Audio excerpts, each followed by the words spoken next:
കുരുക്ഷേത്ര യുദ്ധം അവസാനിച്ചു. ലക്ഷക്കണക്കിന് യോദ്ധാക്കൾ മരിച്ചൊടുങ്ങിയ ആ മണ്ണിൽ ജീവനോടെ അവശേഷിച്ചത് പാണ്ഡവരിൽ 5 പേർ: ശ്രീകൃഷ്ണൻ, സാത്യകി, യുയുത്സു എന്നിവർ മാത്രമായിരുന്നു. കൗരവപക്ഷം പൂർണ്ണമായി നശിച്ചു.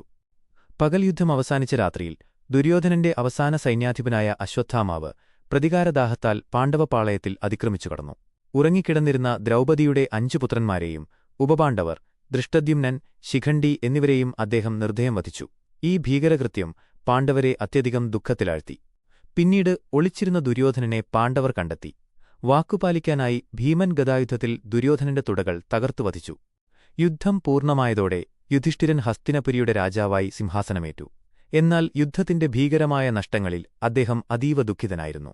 ധൃതരാഷ്ട്രർ, ഗാന്ധാരി, കുന്തി എന്നിവരെ സംരക്ഷിച്ചുകൊണ്ട് പാണ്ഡവർ രാജ്യം ഭരിച്ചു. 15 വർഷങ്ങൾക്കു ശേഷം ധൃതരാഷ്ട്രരും ഗാന്ധാരിയും കുന്തിയും വനത്തിലേക്ക് പോയി. കാലം മുന്നോട്ടുപോയി. യുധിഷ്ഠിരൻ അശ്വമേധയാഗം നടത്തി രാജ്യത്തിന്റെ പ്രതാപം വീണ്ടെടുത്തു. ഒടുവിൽ പാണ്ഡവരും ദ്രൗപദിയും മഹാപ്രസ്ഥാനം നടത്തി.